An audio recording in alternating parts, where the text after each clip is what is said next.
Hey,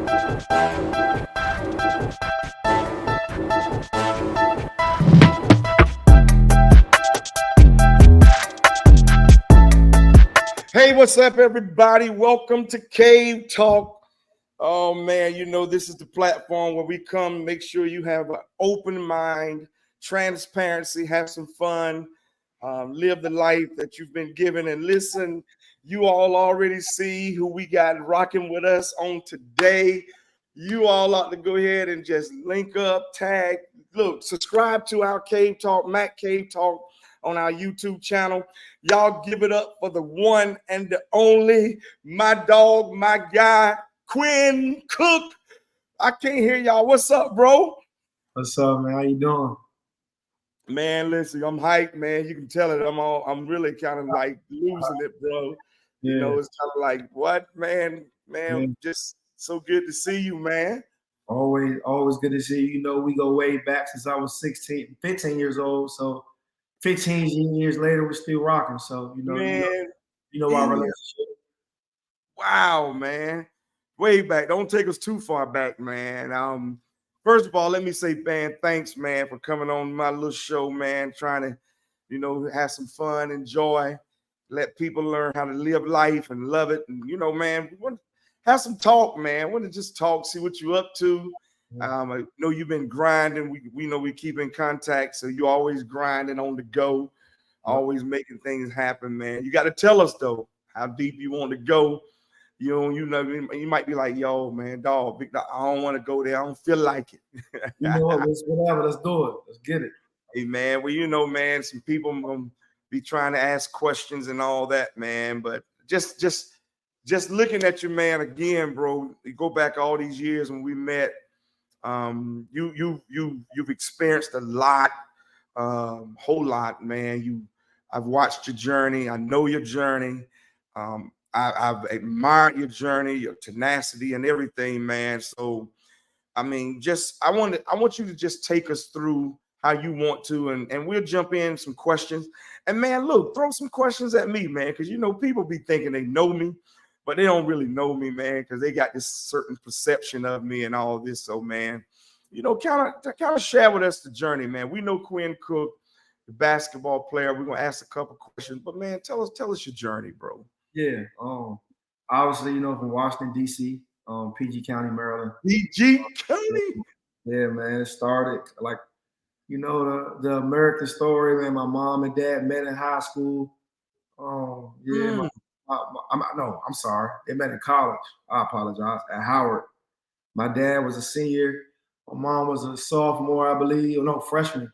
And they met and they got married maybe 8 months later.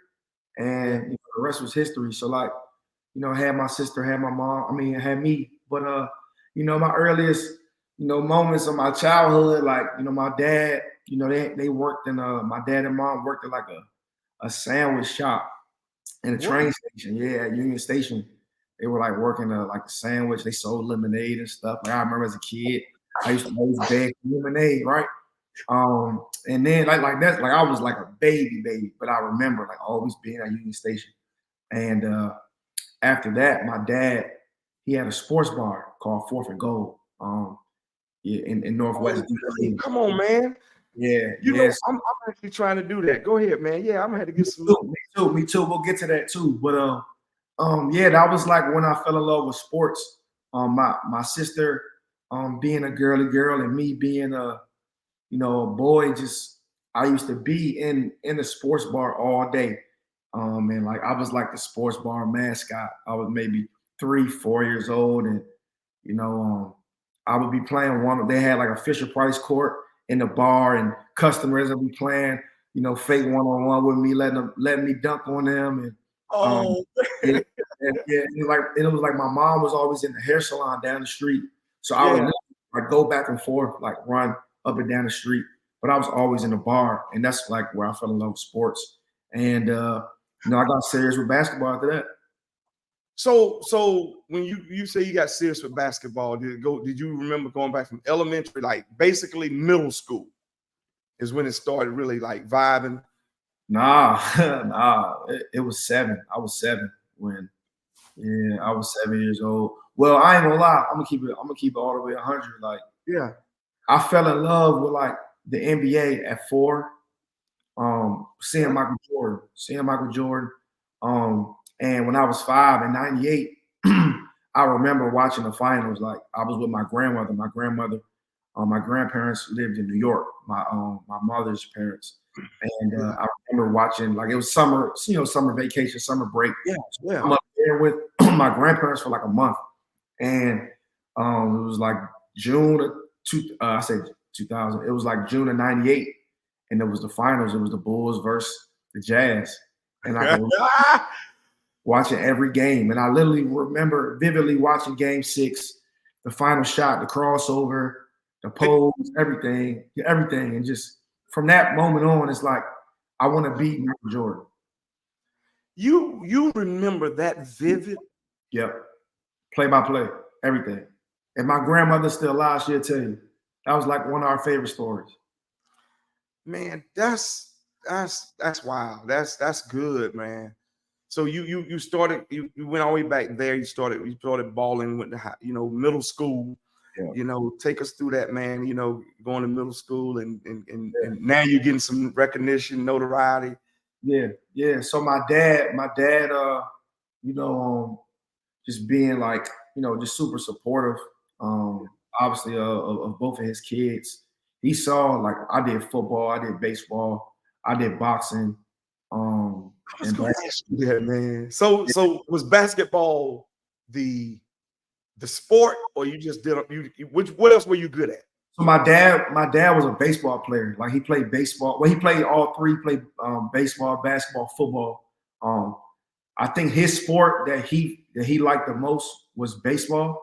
Yeah. But like he played basketball at Glenville High School in Cleveland, legendary Glenville, and yeah, like so I tried it all, but like I was a hooper. Like I was a hooper. Like I was drawn just to basketball, and I just decided to stick with basketball. Even like when like I would go out and play football and basketball, the coaches weren't like super hard on me because they knew like man he's a basketball player. He just what I'm saying. And I had a name at a young age. Like even Yeah. before Yeah. I started playing AAU at 8 years old. We went to nationals. Yeah, went to nationals. We I was like rated like the top Gotcha. three 8-year old in the country. And then the next year, I joined the PG Jaguars, and our team got bought by like this rich guy, and then we ended up winning the national championship that year. And like so from there, like I was like a known like nationwide and stuff. So it started to get serious at like 9, 10 years old for me. Man, that's crazy. So you in middle school balling, you got all this notoriety, man. And man, listen, we don't have to talk about all that. Like everybody know you Yeah. one of the best ballers ever done it.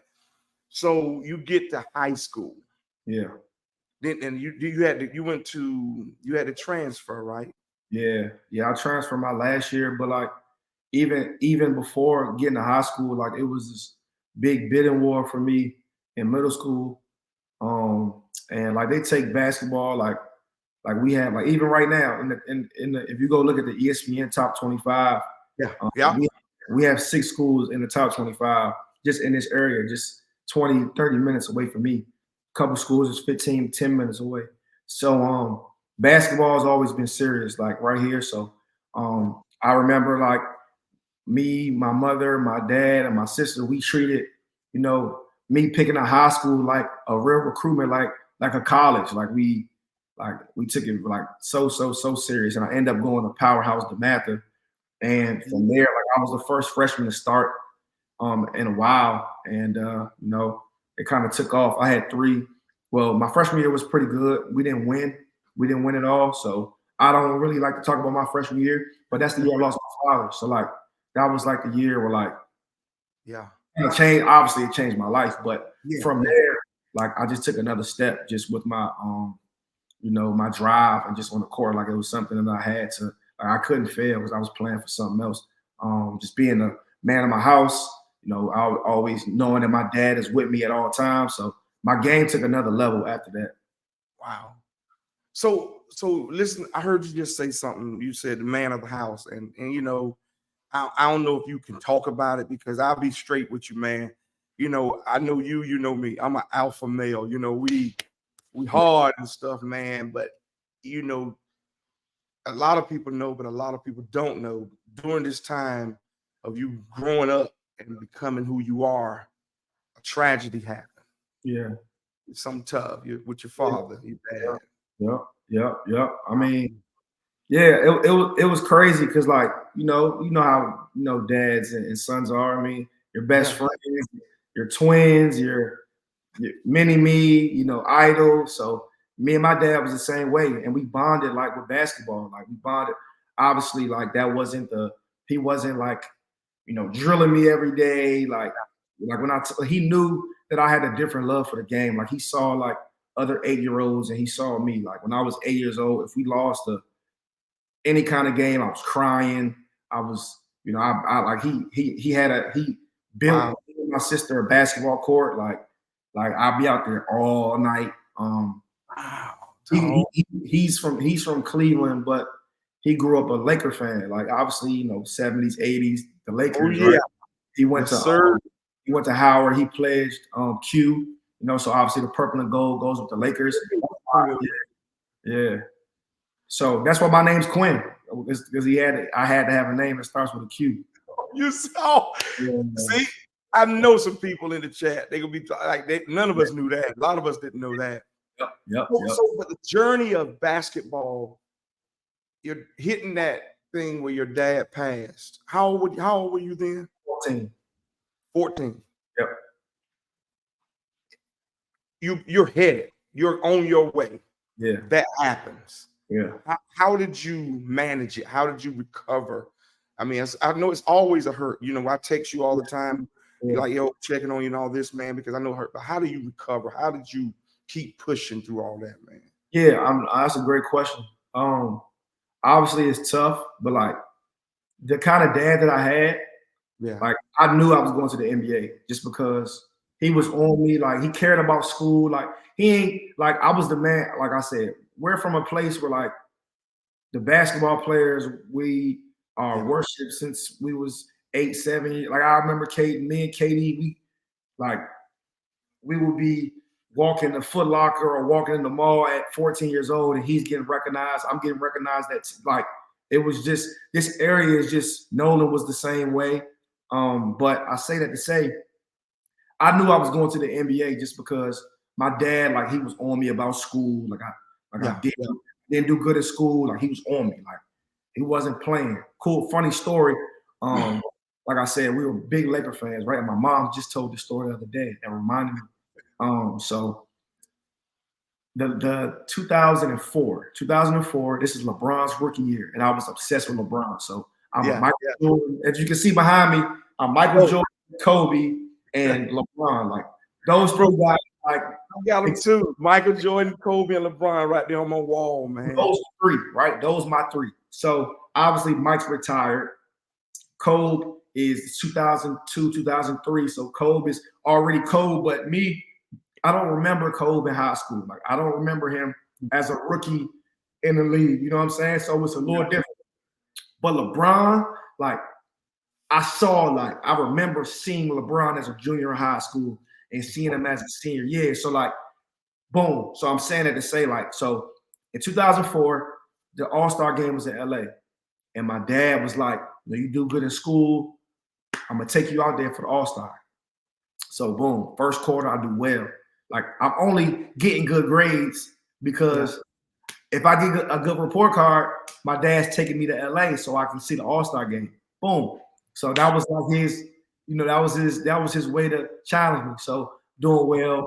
So the second quarter, I kind of slack up a little bit, right? So it's the weekend. It's the weekend before the All-Star game, and report cards come out. And I got an F. Like I'll never forget. I got an F and like whatever. Oh my God. Like I rush home. Back then they didn't give you. Well, I don't know how they do it now. Probably everything's electronic. But back then they were mail your report cards. Oh yeah. Give it to you because they know they give it to the kid. I'm doing something. You know what I'm saying? Oh, that, Exactly. So they was mailing it back home. yeah. So I remember I'm getting off the bus. Like instead of playing football, like we had like in my neighborhood, like this big circle, we'd play football before we went to school and after. Like all the guys, we would just get off and then play in the yard. But I'm like, nah, I gotta get my report card. I'm gonna see y'all tomorrow. Boom, run home, grab my report card. So I had my report card for like 2 days. But my father's already hit to me. He watched it, right? Oh, So give me the report card. It is what it is, right? Because I know y'all got your report cards. Give it to him. I got an F. So he canceled the whole trip. He canceled the whole trip. what? Matter of fact, he didn't cancel the whole trip. He let my mom and my sister go. And you know, my mom and What? sister, yeah, my mom and sister don't know nothing about basketball. They just know my sister's obsessed with Lil Bow Wow, and he was gonna be out there, and my mom was just with whatever. So they go What? out, yeah, and I'll cry for like 2 days, 3 days. But I remember we had like a small AAU tournament that weekend. We went to the tournament, and then me and my dad just had like a real good bonding experience. And we watched the game like together in the room. And it was just like, young son, I hope you learn from this. Like, I don't care about, if you score 30 points, I don't care about none of that. I care about your character. And ever since then, like I really worked hard in school. But he was that kind of dad. He wasn't a dad that like, if I scored 30, he would clap more for my teammates. He would like, if I had a good game, he'll be proud of me. But like if I had some bad body language, he'll tell me to correct my body language and stuff. But he wasn't like a dad that was like, like my son going to the game. He just cared about me being a good teammate, and he was always like the cool dad on the team. And a lot of my, like when I was growing up, young, a lot of my teammates, like their dads weren't in their lives, so he was like dad number 2 to them, and like we had sleepovers at the crib a lot. So he was like a super dad, like for me. So, Bro, I can't even imagine. I'm on my way to the All-Star game. I'm going to see, and then you can't go. yeah, I I was knew sick. you were pissed. I know you was hurt, pissed. I was crying for 2-3 days, but like I said, like that's how I go. You don't take care of your business. Yeah. That's how it is. And I learned that at 10 years old, 11 years old. So, Man, so you fought through all that. You fought through the sadness and everything. And of course, mom, man, that's my girl, man. Janet was, always been that rock. She picks up everything. mm-hmm. And now she has to take care, push this young man and take care of the young lady. Yeah. Dad's gone, your heart's broken, but you still have to continue. Yeah. Now you're noticed. And how many scholarships were you offered, man? Oh man, I could have went anywhere in the country. I could Anywhere. Yeah. I could have called a coach. What was your dream school? My dream school was Carolina. Because Really? of Michael Jordan, because Kobe and LeBron didn't go to college. Ooh, oh, I'm sorry. Yeah. So like, I'm hold on. Forgive me. Yep. Your dream school in Carolina.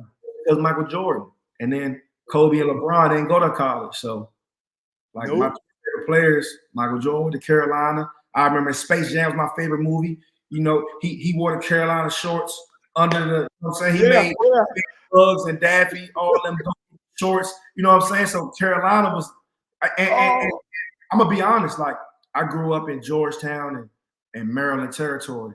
So I wasn't like a super like college basketball fan. Like I was just Lakers, and I was a Wizards fan the 2 years that Jordan came here. But other than that, like I cared about college. But like Carolina was my team, but I didn't like root for them. Like I only like rooted for them just because Michael Jordan went there. But when I saw Jay Williams, I saw Mateen Cleaves win it in 2000. Then I seen Jay Williams in 2002, and I'm like, man, I gotta get nice because these dudes is different. Yeah, these jokers. I'm sorry, these jokers. So, did they recruit you? Yeah, it did. What? Okay, so how did you end up going to Duke though? So for me, like as soon as Nolan committed to Duke, I was a Duke fan. I was, like I said, growing up here in ACC country, I'm in Big East country. Like Duke is always like hated and yeah. But they always on TV when they lose. it's the first thing on Sports Center. You know what I'm saying? Like if Maryland, I went to middle school and high school 5 minutes from Maryland. Like if they beat Duke, like there's like this big, you know what I'm saying? So I always was like, why does everybody hate them? Oh, they must be, you know what I'm saying? Like, so and then they must be that people hated the Lakers, you know what I'm saying? So just like I just always like Coach K. Like I always liked Coach K. And then when Nolan committed, like I was a Duke fan. It was it. Okay. So I'm gonna try to, man. This is like I know everybody's going crazy like me, but man, you gotta tell me. Yeah. Nolan goes to Duke, and you know, man. And matter of fact, Nolan get ready to do this same joint. Maybe all three of us got to get up here and just trip out a little bit. But Coach K, when you finally get that, you get a call, you get a what? How do you? I mean, what happened? How does that happen? Yeah. So like I said, like obviously me being Nolan's little brother when he went up there. I want to say his freshman year. Like I remember, like I rode with Monica and Sydney and Kurt, and we dropped them off, you know, for the summer school for summer. So like I met Coach K that summer, and that was 2007. And then I had a good freshman year. We had this big tournament called the Kentucky Hoop Fest. It's like it still goes in there. You got Oak Hill in it. I was at the math. You had all the big schools there, and I was a freshman. Yeah, and I had a crazy game.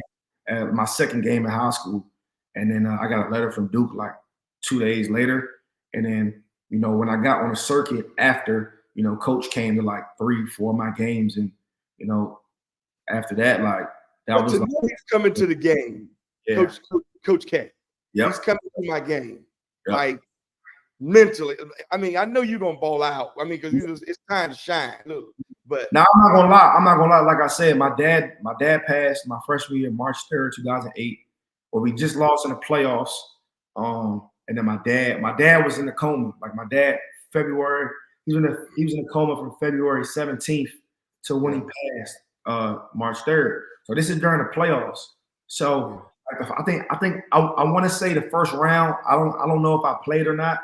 I think I did, but I think we ended up winning. But like the whole community was around because they knew my dad was in a coma, and we ended up losing. We ended up losing in the Final Four, and I stopped going to school, and until maybe like a week and a half after he ended up passing, where I just ain't want to I just kind of wanted just to get back to normal life. But I'm saying that to say, obviously, you know, you down, you at 14, you trying to figure stuff out. My birthday was 20 days later, so like I'm turning 15, and so we start playing AAU. So obviously, like I had a different mindset, like I'm killing everything.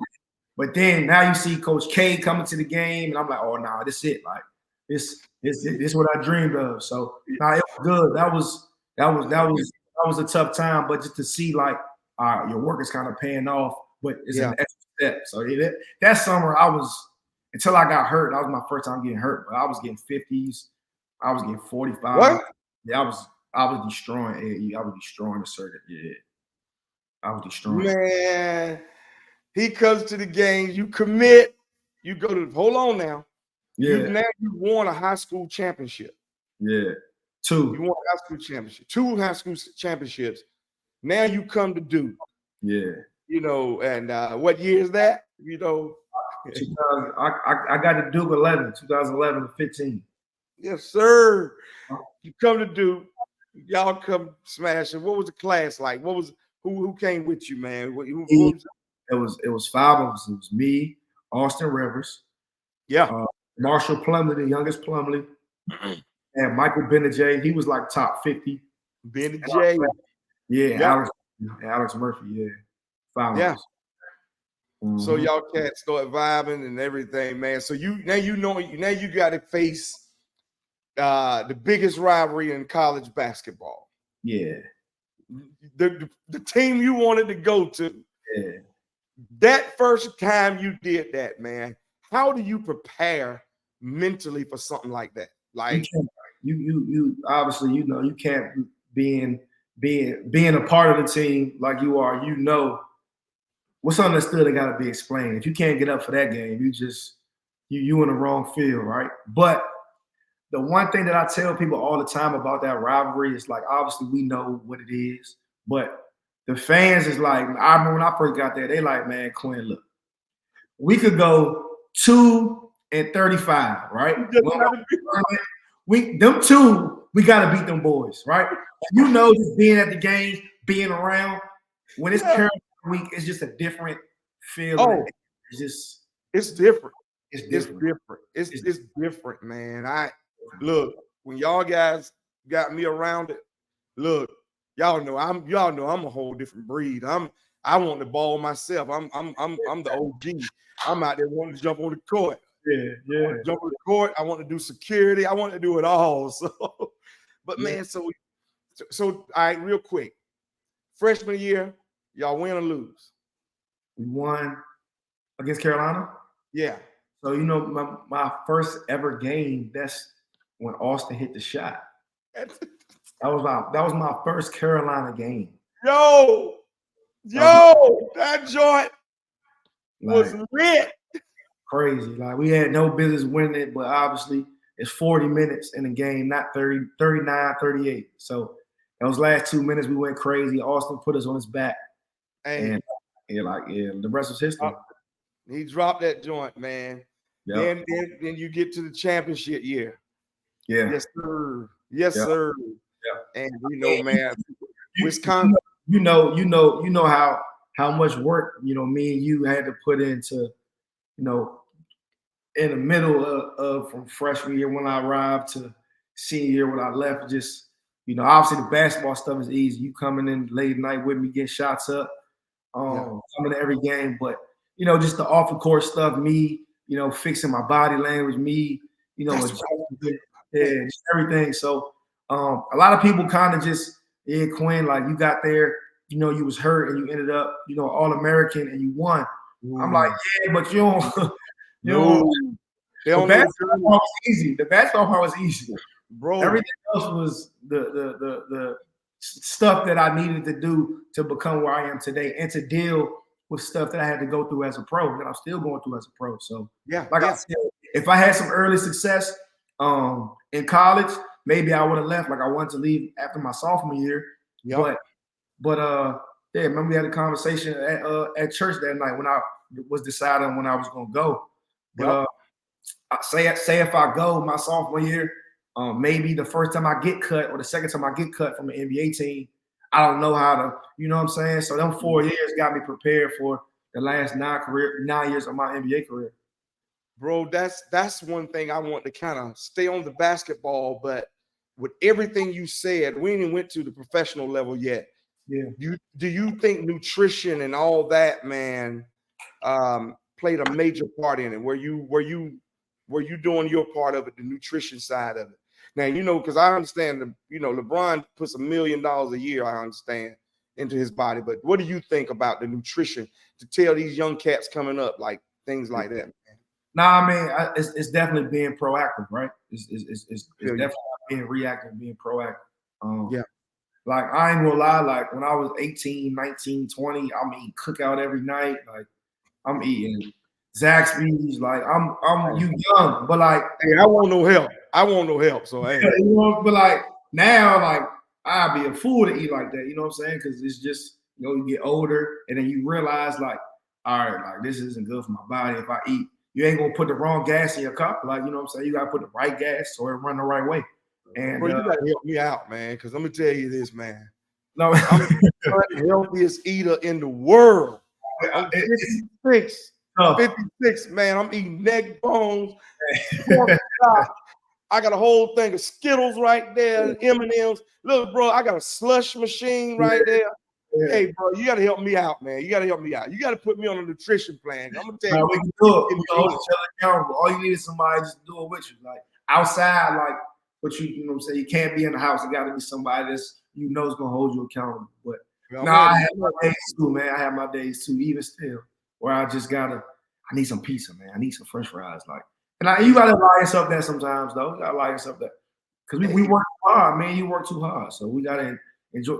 If we can't enjoy a pizza, like, come on. Like, what is life if we can't enjoy a good slushie or some ice cream? Come on, bro. I got a whole slushy machine, man. I'm and I'm gonna keep it 100. I'm gonna keep it 100. LeBron eats burgers. He eats. really, Yeah. Yes. man. Listen.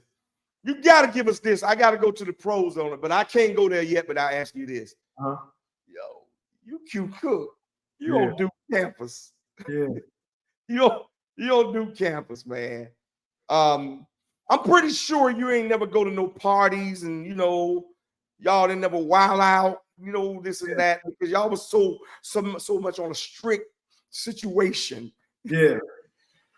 Now you know me, man. Like I was in that gym. You know that. Like Yeah, without a question, I was in the gym. I you was wasn't in the gym all night, Yeah. man, every night, man. because I needed that edge. I needed that edge. Like I needed Yeah. that. Like I'm not the tallest. I'm not the most athletic, so I needed Yeah. that. Then I had like these dumb superstitions, like where it was like, That's I what I felt- was good at. yeah, like I felt like if I had a game on a Tuesday, Monday night, like if I didn't go to the gym and shoot like that Monday night, like the whole day Tuesday, I'm like, man, I'm gonna have a bad game because I didn't go shoot. So I would trick myself to put in extra work. You know what I'm saying? End up working out, but like sometimes it was just like I was kind of like obsessive with it, and I wish I kind of enjoyed college a little bit more. But like I ain't drink, I ain't smoke, like I ain't do none of that. Yeah. You ain't never been like that, man. You got to help me out. But you know, like, I was going to Central, like I was going to Central, I was going to A&T, like I had to be around my people. So like, you know what I'm saying? So that's what I was doing in college. I was doing that for sure. Yeah. So what are some misconceptions that you think people have about athletes? Like, what do you think men, like in general, like they think y'all just got this little easy life. You don't have to do work. You don't have to do schooling. Everything's handed to you. Yeah. Because it's different now. They got these NIL deals. Yeah. So it won't like that when you was in Nah, like a lot, like you gotta think like even today, like how much obviously there's a lot that comes with being an athlete, and guys are getting NIL deals and stuff like that. Even back then, like we was getting free scholarships, notoriety. Obviously, we're the man, we're the men on campus and stuff like that. But it's like, look how much we had to sacrifice. Like times where we had to go to AAU tournaments, and all your other friends was going to the movies, going to the party. Like we couldn't do that. Like I couldn't stay up Friday nights because I had to work out with Hanif Saturday morning. Like we couldn't live the same life as regular high school kids. It's a sacrifice you gotta do with anything to be successful. Nolan just told me he'd never been to the prom, man. Yeah, me neither. Really? Yeah, I ain't have a prom. See, that's what he was saying, because the commitment to the back to the basketball and going you didn't have a chance to do all that. Yep. So those are parts of your life that you didn't even give a chance to experience, and people don't even appreciate that because they think, oh, you just lived life and all this. But man, you miss some childhood moments of your life, just regular high school and college stuff, man. Yeah, I mean, like me, like I had like Nolan went there 2 years to Oak Hill. It's a boarding school, middle of nowhere. Back then, it was no phone service, only one cell phone tower. So like everybody's phone didn't work. But if you had to have this one carrier, when he did 2 years there, I did a year there. And like this is us, leaving our cities, being the man, like, and sacrificing like everything we could have got here and going to sacrifice for the greater good of our career, which we just got inducted into that Hall of Fame. Like what? Yes, sir. Yes, sir. Congratulations on that too, dog. Yeah, man. That's so y'all guys so worth that, man, because y'all laid a path. Y'all definitely laid a path. Yeah, thank you. Man, it's your senior year. Yeah. Hey, it's time to go. Yeah. Hey, did you get drafted? Nah, I didn't. But it was by choice though. I want to clear it up. Like, yeah, I mean, I love the path that I took. Like, I don't want to take anything from my story. I love the fact that I had to climb and crawl and claw, just do everything. It gave me a different, perspective. But there were some teams in the second round that wanted to draft me, and me and my representation, my agent, told them no, just because at that time teams were doing a lot of draft and stash. So basically, we're going to draft you and we're going to stash you away. You might got to go overseas, or you might just be in our D League just for that year. So granted, I could be averaging 40 in the D League, but I couldn't get called up by no other team but that team. And I already signed a contract that they're not going to call me up. So, like, you basically just commit. Yeah. So, and at that time, it was like 7 teams that after pick 43, 7 teams wanted to draft me from 43 to 60. And I told them no to the drafting staff. So, yeah, I could have got drafted, but I didn't want to do it. I want to give myself a chance to pick my situation. And, you know, Come on, bro. And like, So man, you go to the NBA, you playing, you balling. Yeah. Come on, man. You were very significant to the team, and that's the piece that a lot of people don't see, because they looking at strictly who they say the superstar is. Yeah. But the role players are the ones that really make the whole team come together. For sure. For sure. And that's the piece that I think we missing life. Man, of course, I follow everything, man. I'm Nolan and Quinn Cook. I'm still a fan. I'm still starstruck. That's the straight up truth. And I know y'all be tripping on that because people be thinking, oh man, you get to talk to them and hang out with them. They don't know. I'm still like, man, yo, this and that. I don't bother. If I bother, I'm just checking in. What's up, dog? Within that, because I just be like, man, people are like blown away by y'all guys. Your stories. But man, you're in the NBA. Yeah. Look, you won 2 championships in high school. Yep. You won a championship in college. Yep. A lot of guys can't say they have never done what you've done, man. They've never did what you've done. You won 2 championships in the NBA. Yeah. With 2 of the major franchises. Yep. Dream come true for a kid like me. Definitely a dream come true. But bro, I appreciate the journey because they made me work for it, man. Like getting cut, getting cut. So talk about the team you played with. So I went to a powerhouse high school, 2 powerhouse high schools, probably the most famous high schools in high school history. Yeah. And I was the man at both schools, going to Duke, and then not getting drafted, getting signed by Cleveland, getting cut the day before my money was guaranteed. I called you that day. Go ahead. Yep. Because I'm telling everybody that I'm gonna make the team. And then the guy I was competing with, I was 22, he was 27. He had 4 years in the league already. He was a little bit more seasoned than me. Like he was, as a veteran versus a rookie. Like, he knew a little bit more. And he's a really, really good player, had a really good camp. And beat me out the spot. But I'm saying that to say, remember I flew right to y'all. I flew right to Duke. I ain't go home. I went right to Duke. I was staying on Nolan's couch because I was kind of embarrassed. I was embarrassed a little bit. I wanted just to go there, just go to the gym, come back to Nolan's because when I come home, like I'm kind of all over the place. Yeah. So I was staying with Nolan, and like I said, I ain't had no spot. I ain't had like no money, like to, you know what I'm saying? And I was getting big deals overseas. Yeah. But I'm like, I was just Ron, Kyrie, like all these guys, and I was like, I belong. So I made the decision. And I just went down there, killed that. Then I got signed by 3 teams. I got signed by Dallas, played well with Dallas, they cut me. Signed with New Orleans, finished the season with New Orleans, signed a 2-year deal. First year was the second year wasn't guaranteed. Finish a year with them, go to summer league, get a first team all summer league. So they like, we about to sign you, a nice 2-year deal, blah blah blah. And then Rajon Rondo becomes available. Obviously, at that time, you got to sign Rondo. Who's the oddball out? Me. So funny story. So when I was at summer league, we played the Hawks twice, and those were my best games of summer league. I had like 30, like 28, right? So I become a free agent, and I made some relationships with some of the guys in ownership with the Hawks at K Academy.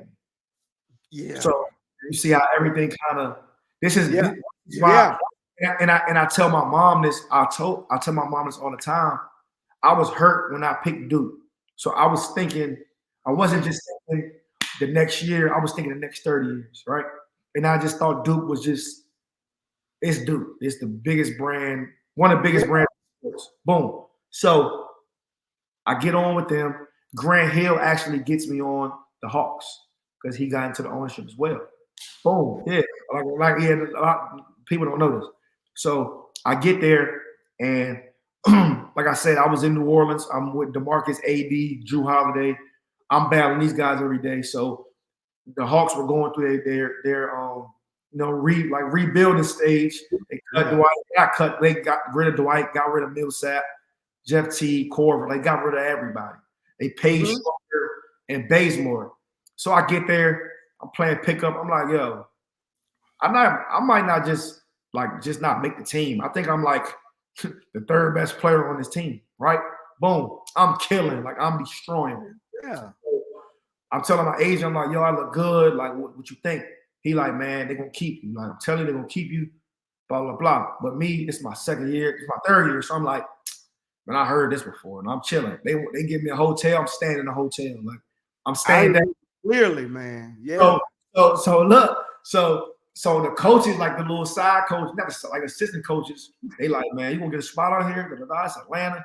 And granted, I ain't had no spot, but like I said, if they telling me they gonna give me a hotel, I'm staying in a hotel. But I had made some money from Dallas, and I had a nice deal with New Orleans, so I had made some money. Yeah. So I could have got a spot. So I'm like, man, I need to get a spot, man. Like, so I tell my agent, like, yo, I'm thinking about getting a spot out here. He like, yeah, go ahead and get a spot. You straight. Blah, blah, blah. So the first game we played Miami preseason, I played really well. Yes, sir. Yes, sir. Watch this, because this guy right here. So the next like 3 games, I don't play at all. I don't play. So I'm like, yo, I call my agent. I'm like, yo, why they not playing me? Like, they like, man, they trying to save you. They don't want you to whatever. So I'm like, yo, this is my 3rd training camp. Like, I know how this go. Like, I'm telling you, I don't think they messing with me. Like, so I'm practicing well. The last preseason game, I don't play. But this is on a Thursday. And my money is guaranteed 9 a.m. Saturday morning. So Friday, we got off. So I go in there, get some work in. But I'm like in there. I'm in there enough to where like the coaches and front office see me in, like, Quinn getting some work in. You know how it is. Like, you got to play this. Yeah. But I kind of get out of there because I didn't want to see nobody because I didn't want them, like, you got to come to talk. You know what I'm saying? So yep. You don't want to get that hurt again. So I tell my agent, I'm like, yo, like, what's the percentages I'm on the team? He like, man, it's a 99% chance, like, you straight by tomorrow. I'm like, so what about the 1%? Like, what happens with the 1%? Like, you ain't said 100, you said 99. He like, it could be a trade, but you good. So that whole day, I'm moving to my crib, my condo in Atlanta. I dedicated that whole day. I had 2 of my brothers come in town, and we move. You know how it is, moving. You got all day. So I'll never forget. We get everything. The last thing I got was my TV. I got my TV mounted. I got couches. I got everything. Dude finally puts the TV up. He connects the cable. He did my little Xbox. Boom. I gave him the money, dapped him up, walked out the door. I told my bro, I was like, man, go to Netflix, man. Put on 5 Heartbeats. You know what I'm saying? It's one of my favorite movies, man. Put 5 Heartbeats on. Let's watch 5 Heartbeats. Let's order some food. Man, we here. 9 o'clock, we straight. We got a 2-year deal. We good. Yeah. Nothing rings, right? I literally sit down, put my feet up. I always keep my phone on silent. I got my phone like right on my leg. I'm talking about as soon as I press play, I just look down and with my agent called me. And I already knew. Oh, hold up. What's up, Jim? He like, yeah, man, they just traded you. They just did a trade, but they're gonna have to waive you to make the trade go through. So I'm like, dang, like this crazy. I'm like, man, all right, I'll talk to you later. Boom. So I called a couple of my homies in Atlanta. I'm like, man, we going out tonight, man. I don't care. I called Nolan. I'm like, yo, bro, because he had just started coaching at Duke. Yep. I'm gonna just take the year off. I'm gonna just come work out with you sometimes. Like, I'm gonna just live here in Atlanta, but I'm gonna take the year off. I called KD. So I told him everything. So Nolan called me back. He was like, "Yo, just you emotional right now. I understand what you're saying, but sleep on it. Call me in the morning." Right. Yeah. So me and my boys, we go out all night. Like I was in Atlanta for 2 months. Like I'm super locked in, laser focused, never went out.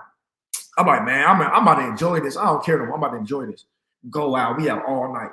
We go out to like 7, 8 in the morning at Waffle House. I'm eating 3 waffles, man. I'm pigging out. Like, I'm pigging out. Wow. I'm wilding, right? Man, I wake up the next morning like 1 p.m. I got 4 missed calls from my agent, 2 missed calls from Steve Kerr, 1 missed call from KD.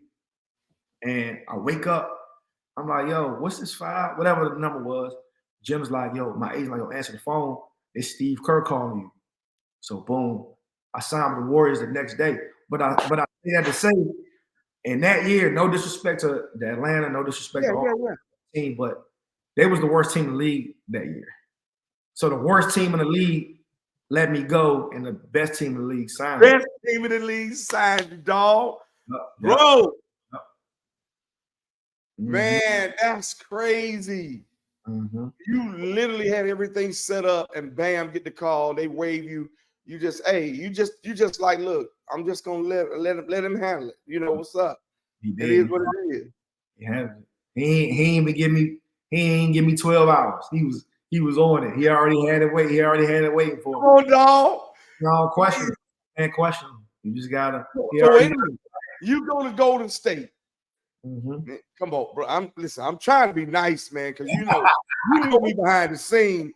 I'm trying to be nice for these people, for some of these, but I'm struggling right now. I'm struggling. I'm trying to talk regular. So man, you had a good time, and and you went to the Golden State Warriors. Listen, man, let's have this conversation. You playing with the Warriors. Yeah. You with the Warriors, man. Steph Curry. Yeah. Draymond. Yeah. Clay. Yeah. Hey, what is that like? Crazy. It was crazy. It was a dream come true because, like, I grew up, idolizing those dynasties, the Bulls, hearing my dad talk about those Celtics and those Lakers. And obviously, I saw the Lakers in the 2000s. And then you see the Spurs and then Bron. Yeah. So, like, just being just an NBA fan, just to be a part of all those guys, like just a kid in a candy store, just like every day, like I was excited to go to work. Just I was in heaven. But bro, can Steph really shoot like that? Straight up. I mean, I see it on TV. I literally like broke my TV one night because I was like, man, he's incredible, and just to watch him, like, obviously play the game. He does more than shoot. He does the ball handling tricks, layups, but just a little running. Watch him shoot though. Watch him working out is just. It's an incredible sight to see because he goes so hard. Like he showed me, like going game speed. Like obviously, practice. You're gonna practice hard. You're gonna work out hard. But I never went game speed. Like a lot of my peers, we never went game speed. Seeing him go game speed every day, like, and it made me a better player. It turned me up, and I got to shoot with him every single day. So listen. Let's keep it real about this, and we'll go to this last little joint. Man, I'm flowing. Man, you killed. Man, look, I'm hyped, man. Draymond. You gotta talk about it. You played with him. Listen, I'm a bad guy anyway. They just got me mistaken for my profession. They don't understand it's a job. I love God and everything, but I'm a bad guy. I'm really Draymond when I grew up. Straight up. Like Draymond need to been playing with the bad boys in that time. I'm Draymond right now. You even ask Nolan. We done played out here on my court. I'm gonna steal you. I'm gonna hit you. Matter of fact, if me and you play now, man, I'm gonna punch you in your stomach. Steph ain't gonna shoot all them threes on me. I'm with you. Draymond, good dude, they tell me though, for real. Dude, the best. He's the best. Yeah. He's tough. He's gonna challenge you, but he also gonna build you up. He's gonna cheer for you.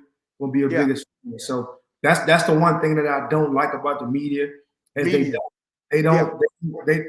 obviously, drama, sales, that's what people want to see, and Draymond will give it to you. But I wish to show more on the other side because he does it outwardly too. He does more for that too. And obviously the Warriors aren't the Warriors without him. Man.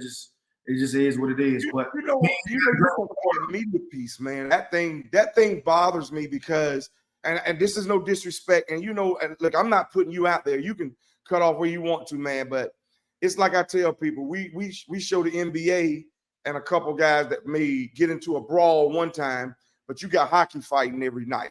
Yeah, it don't make sense. That don't make sense to me.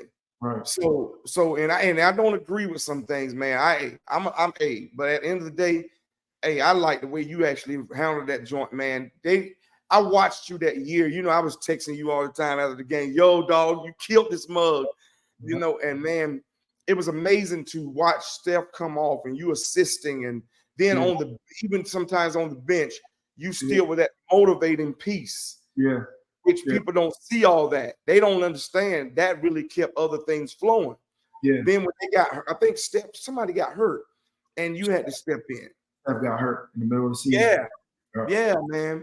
And man, you was killing.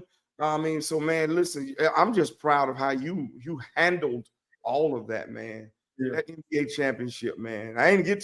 We ain't talking about the championship. I don't know if you remember, but Steph gets hurt in New Orleans. Our next game was, and I was in they sent me down to the G League just to play because I wasn't playing. So I'm still in California. I'm literally getting my hair braided. We had a team manager. She's now, I think she's the team manager of the Pelicans. And like Kodak Black, like did like some crazy like stuff to his hair. And when you in the G League, like it ain't nothing to do. I'm just like, yo, Janice, can you just braid my hair or something? Like she puts like these crazy like locks in my hair, and we're sitting there. It's me, her, and like three of our assistants on the G League team, and one of the assistants with the Warriors. But if I went down there, he stayed with me just to make sure I was, getting my work in, staying on track. But we're literally sitting there watching the Warriors game. She's doing my hair, and my hair is like done. Steph turns his ankle, and my coach is like, yeah, we're probably gonna be leaving tonight. And then they called me like 20 minutes later, like, yo, we gotta get you on a flight. Meet us in Charlotte tomorrow morning. So I make her take my hair out. And yeah, I was on the first thing in Charlotte the next day. But I'm saying that to say, remember, I drove from Charlotte. Duke had a game that night. Yep. Charlotte, and I seen y'all, and I was like, man, I think I'm starting. I told y'all, and I was starting with y'all. So yeah, so I started the next game against the Hornets, and that's the first time I kind of ever played. I was kind of timid going into it, but I hit my first shot. It's a cool clip on the internet. I go to the bench, and Coach Steve Kerr gives me a hug. He's like, all right, you got your first 4 minutes out the way. Now I need Quinn Cook to show up. And ever since then, like I knew I belonged in the league. Like it was history. Kerr, pretty cool. Oh, he's the best. He's the best. He's the best. He's the best. Wow, man. So you play with them. You got y'all, man. I don't want to talk about the parade because y'all know I want to be in the parade. I just want to be chilling, having a ball and chilling. Yeah. How'd you get traded to the Lakers though? How'd you get? I finished the last 2 years with Golden State. I was a restricted free agent, and I just went viral for saying this, but they didn't handle my free agency right. I think they was mad that Kevin left, and obviously, you know what I'm saying. Who gets the end of the stick? The little brother. That's what I believe is no disrespect. Now we talked about this. Hey, it's a business, man. It's a business for them. I learned the hard way, but it was a blessing. But I was a restricted free agent, so basically, Golden State gave me an offer. And I had, when you're restricted, other teams, you can meet with other teams and they can give you an offer. And the team that has your rights, which was Golden State, has 48 hours to match it, the deal. If they match the deal, you got to go back to wherever you have your rights, or they give you more. But obviously, teams usually match because they got them. But so I was sitting on my qualifying offer for 2 days. I was in Miami working out, and the third day. This one, the second day, Kevin says he's going to Brooklyn. Like I knew, like 2 weeks before that, I just couldn't say nothing, and I couldn't tell my agent yo, we got to get to Brooklyn. You know what I'm saying? I just didn't say nothing. Obviously that's my brother. told me not to say that. So Yeah. second day, so the third day came, and I didn't get more than what I was asking for from other teams, and so my agent's like, I'm working out with Miss Me and Victor Oladipo. We working out, and my agent's like, yo, I think we need to sign this qualifying offer. You know what I'm saying? Clay's out. You know, Steph's not gonna play the entire season. You know, you're comfortable there. Let's just bet on ourselves again. Let's ball. Boom. So I'm like, cool. Like, Golden State's home. Like, cool. Let's do it. So I go home. Well, not home. I had an Airbnb down in Brickell, Miami. I go upstairs. I get the DocuSign on my phone from our attorney at my agency at the time, and I go through it. Me and my agent go through it. I sign it, and as soon as I signed it, you know, like it takes you back to like your inbox. And the top inbox I had was it was a withdrawal. It was a withdrawal email from the Warriors. It was from the Warriors lawyer, and it was like, "We thank you for your services. You know, good luck, blah blah blah." So I'm reading it. Then my agent called me back and was like, "Man, they withdrew the offer. This is BS." So I don't know what's going on. So now they withdrew the offer. So now I go from being a restricted free agent to unrestricted. Restricted, yeah. So now, like 5 teams called me like back to back to back, and Rob Pelinka called me, and then as soon as I talked to Rob, Brown called me, and when Brown called me, AD called me, and then I was just on some like so I called Kevin. I'm like, okay, like they withdrew my offer, bro. I'm trying to come to Brooklyn. I'm trying, you know, bump with you. He like, man, we just gave our last mid-level deal to Garrett Temple. We only got minimums, and I don't want you playing on the minimum. Like, you need to get some money. So, which I respected too. I respected. He said, brothers looking out for the brothers, man. Okay, right.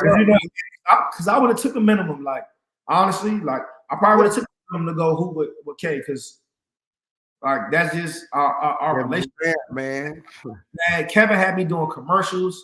He had me getting in investments and stuff. So like the money, like I was seeing more money off the court. You know, just being his brother, being his best friend, all that. So like I would have took a minimum, but he like, man, look, we only got minimums, bro. We living in New York, like in similar locality. We not seeing all our money. Man, go get some money. So I'm like, bet. So I'm like, man, bro, I'm with the Lakers. I just was feeling like this Laker, like, man, I'm with the Lakers, man. The Warriors did me dirty. Man, Lakers just got AD, Bron there. Man, I'm going to the Lakers. So I told my agent, like, all these teams called me. So I told my agent, like, yo, I'm trying to go to the Lakers. Like, he like, all right, let's do it. I'm about to call Rob and watch. I remember talking to you. Hey, watch out back in. So my agent, I'm like, yo, call him, tell him let's get it done. So he couldn't get the GM on the phone. He like, man, like I can't. Rob's not answering the phone. Like my phone's going crazy. Blah blah blah. You know what I do, Coach K. Hey, Coach, man, I want to go to the Lakers. Yo, we need to get Rob on the phone. Man, Rob called me in 2 minutes. Rob called me. Stop playing. My agent couldn't get him on the phone. Like obviously it's free agent. Like I get it, but you know when some people call, they're gonna answer. Coach K, 2 minutes later, Rob called me. Coach K, that heat, man. They don't understand that heat, bro. But it was bigger because like that was my draft day right there. That was my draft day. Signing with them, playing for my dad's childhood team. You know, that was our bond. Bro. Yeah. I remember crying on draft night when I didn't get drafted. I remember my mom crying with me. So, like when it kind of all settled down, I called my mom, called my sister on 3-way. I was like, man, what y'all doing? Mom's like, I'm in the house cleaning. My sister was like, I'm driving, right? I'm like, Kelsey, pull over. Mom, sit down. So they think, you know, they thinking, what you got somebody pregnant? They just you know what I'm saying? They are. What the hell is going on? I already know they already. So Kelsey, like, man, I'm like Quinn, like, pull over. I'm like, Kelsey, pull over. She pulls over. I'm like, y'all, just signed the Lakers. And they both like screamed in unison. Like it was, I'm getting chills now. It was the best feeling. That was my draft night. You know what I'm saying? Like and just all Man, together to my father was amazing. So it was that was great. I'm happy. I'm happy I did what I did. I turned down a lot of money to go to other teams, but like I'm all about winning. You know what I'm saying? I'm all about having yeah, yeah. so I just thought that was the best move for me at the time. Bro, you got to talk about it. You better not. You click this mug off, I promise you, we're going to playing with Bron. My son, Joshua, man, and let me tell you something. There's no other player in the world other than LeBron James. Now, I'm a Kobe man. I'm a Kobe dude. I'm Kobe, but LeBron. Come on, bro. Man, try to give us some on it. Like I said, man, I developed a relationship with him in high school going to his camp. He's super tapped in the basketball community. Like, he can tell you he's in year 21 right now. He's 39 years old. Chilling. He could tell you the top players in high school right now. Like, he's that tapped in. He's a different mind. Yeah. So obviously, as a kid, when LeBron knows your name, you're like, what I'm saying? It's the best feeling ever. So I'm saying that to say Coach K knew how big of a Kobe LeBron fan I was. So obviously, Coach K being smart, he's coaching Team USA. He's trying to get me, he's pushed me on the phone with Kobe, LeBron, like, yeah. So I had a relationship with Kobe and LeBron when I was in college. And obviously my first year being in Cleveland, I was his vet. I mean, I was his rookie. He was my vet. When I got sent down to the D League, he was coming to games and stuff. Really? When I won MVP and Rookie of the Year, he posted me on his Instagram, just posted me on Twitter. Like, he's just the best guy. I think obviously he's probably, if he's not the best basketball player ever, he's number 2 behind, which is cool. But like, just to be in that conversation is one thing. You got to be different, but his skill is just like he makes everybody feel important. Like, he has handshakes with the garbage people at the facility. He talks to the maids. He makes the people on non-guarantees. He has handshakes with them and shows them love on social media. Like, he just does things. Bro. He's the most famous person in the world, but he don't act like it. That's his skill. He makes everybody feel important, feel special. Man, that's what's up, man. So playing with him though, just a whole nother level. Watching him, and but man, come on, bro. Okay, I got to throw this out here. This is the biggest question. One of the biggest questions. The GOAT. Yeah. Now, do you have a GOAT in basketball, or it's a GOAT of the time? I have a GOAT. Really? Yeah. Hold on. I have a GOAT. Who would you say is the GOAT of all? And this is a great question. I mean, like you said, the greatest of their time is definitely, like, that's what keeps sports going, because people who were watching basketball in the 70s, have a different perspective, right? People who saw the 80s and saw Magic and saw Bird and the 90s, and what I'm saying? I saw the 2000s, so nobody can say anything about the 2000s. Obviously, 2010s and the next. So, like, I get it. But at the end of the day, we all competitors, and there's got to be a GOAT. There's got to be a GOAT. Like, ain't no way. There's no way that there can't be a GOAT. And there is a GOAT. And my GOAT is LeBron. I mean, because man.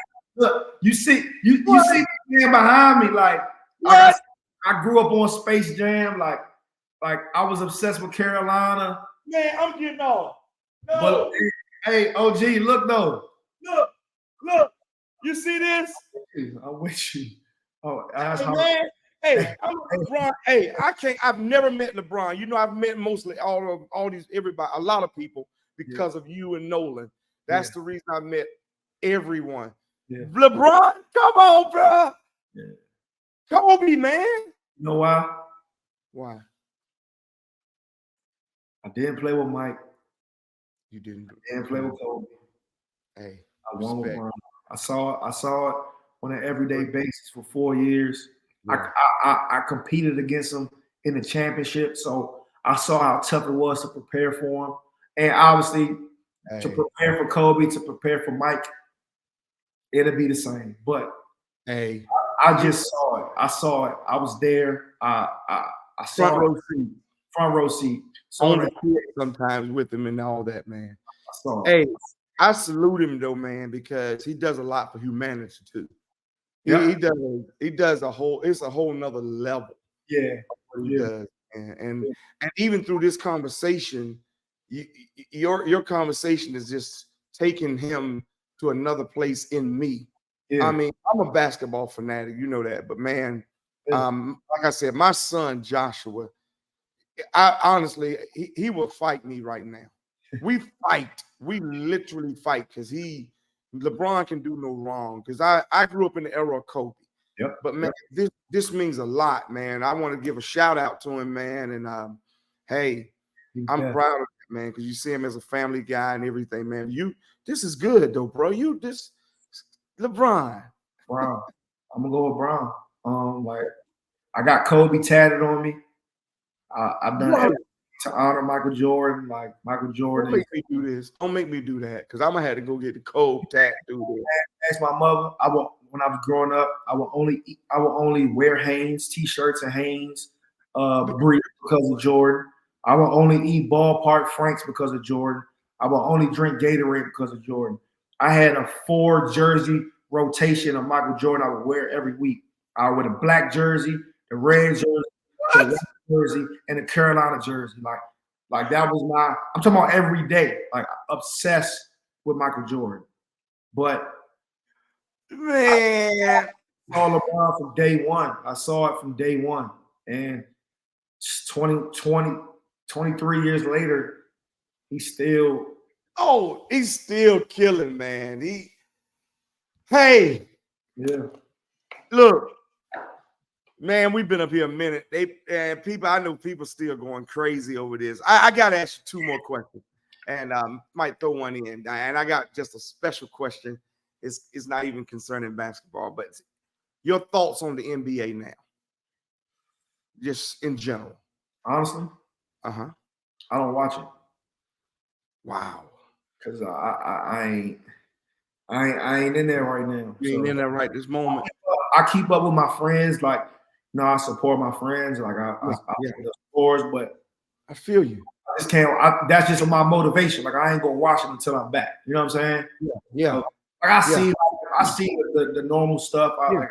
My first actual game watching this year was I watched the first overtime of the Lakers Warriors game the other day. Like I said, like LeBron. Like I keep up, and it's social media now. Like you go and see everything that's going on anyway. But to actually sit down and watch a game, I think it's a great product. I think I love what they did with the in-season tournament just to give viewership early. Let me see. Where's my remote, man? My Brian might be on there. He might be on TV night. Yeah. I just told myself I won't go to a game or I won't watch it until I get back. You know what I'm saying? So that's just like my motivation to keep. Hey, I like that. Yeah, I like that. Well, one last question, and then I throw something crazy out there to you. If you be like, no, I'm clicking off. Life after basketball. Yeah. After finish completely playing, what's Quinn Cook doing now? I still know you working out, grinding, getting back in it, everything. But life after basketball, and what would you tell some young cats trying to grow up in this era? Life after basketball and young cats. Hey, this is gonna be a good episode, right here. You giving me some strong questions, some strong things to talk about. Yeah, man. I like I said, I've been fortunate to be around you, be around Nolan, be around Grant Hill, Coach K. When I got to the league, I was around Bron. I'm around Quincy Pondexter in New Orleans. Golden State, I had obviously the stars, but I had Iggy, I had Sean Livingston, I had David West, I had Zaza. So I've been fortunate. I had Jared Dudley in LA. I had some great vets, man, and they would always tell me like, don't wait till it's almost over to start working on what's next. And my time at Golden State is being with Kevin, like he would let me come to his meetings, and I saw just different, you know what I'm saying? I got into investing. So that was good. But man, this little time that I've had off, like this year, like I haven't been on the team in a year.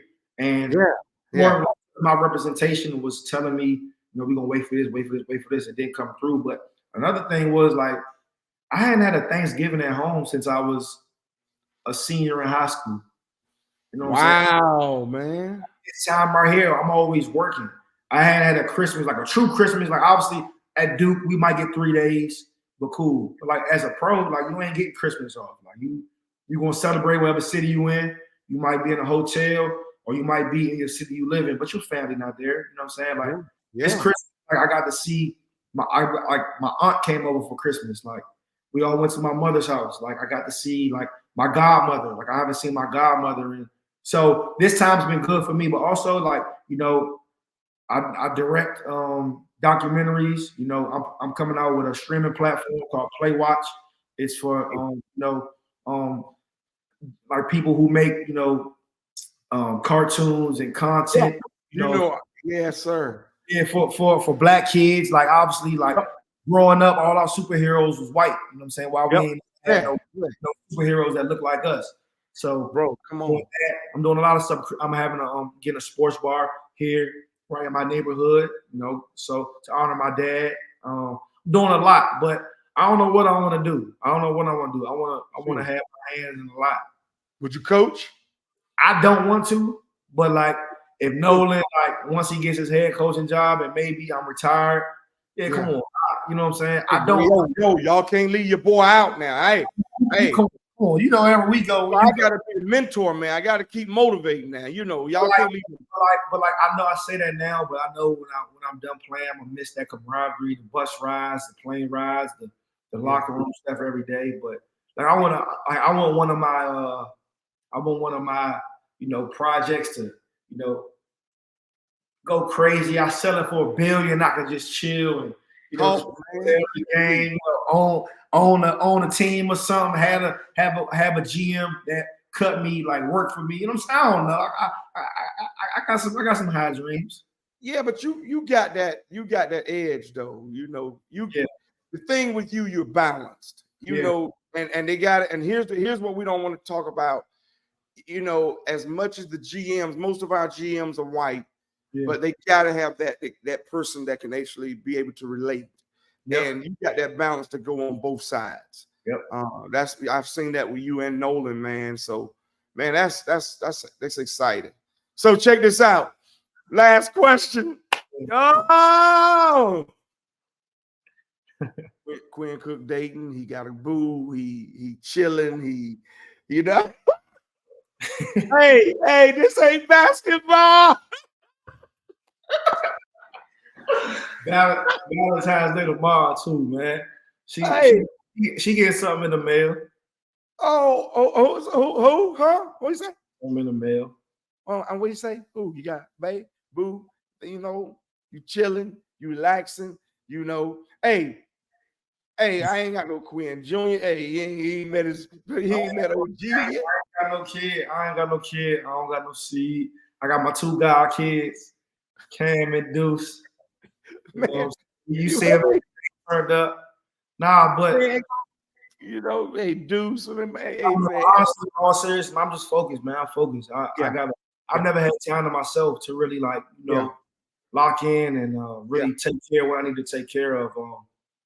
Like I said, my New Year's resolution was, you know, you know me, man. I take care of everybody. I take care of everybody. So I'm saying that to say, like, I really want to, you know, focus on me, take care of my mental health, take care of what I got to do, and obviously, you know, I want to get back to where I was. But even if I don't, like, I want to be, you know, super, you know, taken care of within, so I could, you know, take care of, you know, a wife or a significant other or a kid or, you know, new friends.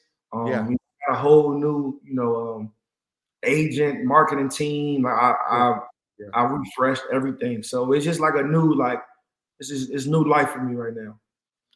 Would you? This is it for real. And then you ask me anything we done, bro. if you could change anything, what would it be, or would you change anything other than the fact, of course, you having your father here Yeah, and yeah, yeah, to sure. witness all that, all witness all his seed is doing. But if you could change anything in your life, career wise or anything, what would you do? And would you go a different direction? This is strong. This is going to be a strong answer right here, and I've never said this. Wow. I wish I like included my mom and sister. Like I like made them like come like be like like come to more stuff. You know, Got that you. makes sense. Yeah, man. Cause Yeah. us, me, my mom, my sister, we always like before this, like we was all on the call, like we're business partners now. And Yeah. another thing was let them handle more of my business. And Got I had to you. hire people. I had to mess up some money with some friends. I had to learn how to say no because it's going to help me in the long run. I had to do that. But like women, I mean, we not going to admit it, but I got to admit this to you. Women are way smarter than us. So They are. They just are. No, that's the facts. my Hey, my two women, my mother and my sister, this I mean, they on it. Like they on it. They on it. So um I wish I would have got with them earlier, but like little stuff like they they like will come to the championship game. Um, they'll come to the finals and stuff like that. But like just I wish I brought them like to more stuff like that. And not obviously not brought them because they have the means. Like they never asked me for money. Like, and I've had 100 people ask me for money. They never asked me for anything. But I just wish I like pressed them more. Like come. It's not just Christmas or the holidays, but it's a regular. It's February 13th. Hey, Kels, come spend a week with me and blah blah blah. We can go shopping. We can go to the games. You know what I'm saying? We're all so, and they probably wouldn't have done it because they was working. But I wish I was more like. My biggest regret is not having them with me at the championship parade. Like I didn't understand like how big that was, so I was pressing them like, "Yo, come out here!" Like I'm like, "Man, I'm gonna be home tomorrow. Like I'm gonna see y'all tomorrow." But I was like the only person there like who ain't had like his like, and because obviously I had no girl, I had no kids, so like I just had girls with me. But I wish my mom could have like, and my mom is best friends with Katie's mom, Wanda. So it would have been like looking sweet on there, taking pictures. But I didn't realize I'm my first one, so I didn't realize how big of a deal it was. But I wish I would like brought them around. But like so now, like when I have events like this, like any kind of big events, like I make sure like y'all coming, like it's because those man. something that we can't get back. Bro, that right there is gonna reach so many of us. Is missing the journey of missing the parts of our fam that should have been there on this side to it. So hey man, Q Cook, my dog, my man, my dude. Man, I'm humble for real, bro. I'm really humble. I don't I don't play about that. We always been cool, lit. Man, you need to tell me, man, I'm looking for a co-host. I'm looking for a co-host to do this. And I want people who are not afraid of me. Because what they do, you got any questions for me? Because what they do, they look at what I do for my career wise. And they're afraid to say certain things. They're kind of afraid to be like, and it's a respect thing. It's a respect thing. But you and Nolan, the guys know, man, I always come around and try to be like, look, man, I'm just coming around. I'm trying to be tough. Y'all, hey, we pray together. We cry together. We do all that. But man, when everybody's always pulling on me from that way, I just got to come and be tough. And this is who I'm being in this season. I'm 56. Hey, I'm still cut up a little bit. 56, you look 26. Huh? You look 26. Hey, bro, look, I got the bags now, man. They didn't word the hell out of me and everything. Listen, I'm tatted all up. I got two questions for you before we go. First, how's your golf swing? How's your golf rhythm right now? Good plan, man. I want to give it that. I still do that. You and Nolan, when we went to Pinehurst, You know, Yeah, look, yeah, man, I was gonna ask you that, but I said I ain't gonna put out to show a clip of you. I ought to put a clip of you if you swinging. But man, you know the crazy thing though, I really haven't been playing golf. really. I've been fishing. Oh So wow. I've been, man, taking my boat out like crazy, you know, because I live on the lake. So Yeah. man, you know, I'm a country boy. I'm not from PG County, man. You know, y'all city dudes, man. I'm a country boy. So, but I still swing and I'm just good at it. I'm good at it. I'm an athlete. Yeah, you are. Yeah, you are. And the second question was like, obviously, people might not, might know you on Instagram, but might not have seen you in person and seen what you do. Um, for your community, like I said, like when I got to Duke, like we was having sellouts at Cameron, and you was selling out on Sundays. Like I remember, like I never cried in church. Like I didn't even. I was never like a. I mean, we obviously we talked about this, but it was for the audience. Like I was never like an emotional guy. Like when my dad died, I cried in the room with him. That was it. Like everybody, Quinn. I didn't cry at my dad's funeral. They was putting them in the ground at the site. I like walked off, but I wasn't super emotional. And then after like just going to church, like some days, like you see people in there crying. I just never would cry. Funerals, I never cried. My grandfather's funeral, I didn't cry. But I'm sad to say,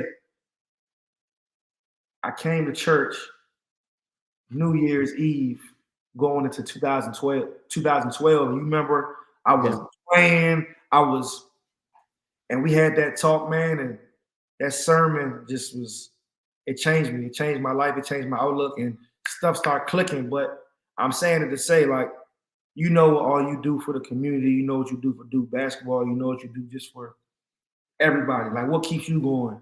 Like, what keeps you like, happy? Because you got to bring it too. Just how we have to prepare for Carolina and the Lakers, and how do you keep that edge and keep that mindset of being prepared and keeping delivering every day, not just Sundays, every day. Honestly, man, family, um, staying connected. I literally, this is where I am in my life. Whatever I'm gonna be authentic and transparent. Yeah, So I try to stay connected to people because I really feel that life is about being connected to people. I don't care where you go. I think this is what I totally believe. God never made none of us independent. He made everybody dependent. yeah. Where you're never going to accomplish anything by yourself. Mm-hmm. So by me staying connected to people, man, it's always about trying to find the next thing to do for the community. Mm-hmm. And I'm kind of different, and I've accepted it. Yeah. Like I made up my mind that I'm gonna do it the way that I really do it, feel in my heart, and I don't judge. I don't judge people. I just meet people where they are. Yeah. And growing up in a society where now it's always about trying to put stipulations on people, I'm just trying to love people for where they are. Yeah. Amen. And just grind it out. Um, I don't have to do just church. I don't even, I don't even tell people that I do that. They see my Instagram and all that, but man, everybody knows my heart. If you really get to know who Tiff is, Yeah. I'm gonna rock with you all the way. It is what it is, and I think at the end of the day, we all got one common goal: is is bridge our hearts and love each other and try to make things happen for each other. That's how I try to make sure it's connected, man. Staying connected to my kids and stuff and fam and my family. They keep me in the midst of it, man. Yeah. Yeah. No, that's great. That's great. Thanks for sharing. Man, appreciate you, man. I know I owe you, man. I owe you everything. It's And nothing. and man, just keep doing what you do. We'll holler when we get off and we'll talk, man. We love you, man. Oh, you Mom will. and everybody, sis. And Tell, say hello. Tell them I love them, and I'm gonna see you soon. Real soon. I'm gonna see you very soon. yeah. And anything you want to say to the people, and I'm still get you on that court, kill you. Nolan still claiming he owns my court call me Yeah. a Smith Court, but you know, I still do this though. So man, anything you would like to say to Nah, me? I appreciate all the love, support from our community, especially back on that side, and obviously for the people watching or that's going to see this, it's not from there like that's ever cheer for me, supporting me like the picture or post or just told a friend about me, anything. I appreciate it. I really do. And I'm gonna keep going. I'm gonna keep inspiring. I'm gonna keep, helping these kids, helping the community, and doing all this in my face. And that's it. Appreciate all the work you're doing in PG County. Shout out to your home church there too, man. I want to always give a shout out to them, man. You always partnering, making it happen, man. Give us your Instagram and everybody know where you're at, man. But man, Q Cook 323, man. I really ain't active on social media right now. I'm gonna get back on it. I'm gonna get back on it soon. I'm about to make an announcement on it in the next 2 weeks. But Q Cook 323 on all platforms. And yeah, tell a friend to follow me. And yeah, that's it. all right. Peace out, everybody. Quinn Cook. We'll get back with y'all, man. Somebody come host with me, man, so we can make this joint happen. We need to figure that out, man. Hey, man, I'm trying to figure it out, man. I don't know, man. You send me somebody, man. Just make sure they ain't scared of me, man. They might cuss, they might say something. I don't care. We we love God and we keep moving. I might got somebody for you. Seriously, man, let's do it. Let's do it. I might got somebody. Seriously, I need it, man. We do it. Peace, man. All right, dog. I appreciate it. I'm hit you up, bro. All right, love you too, dog. All right.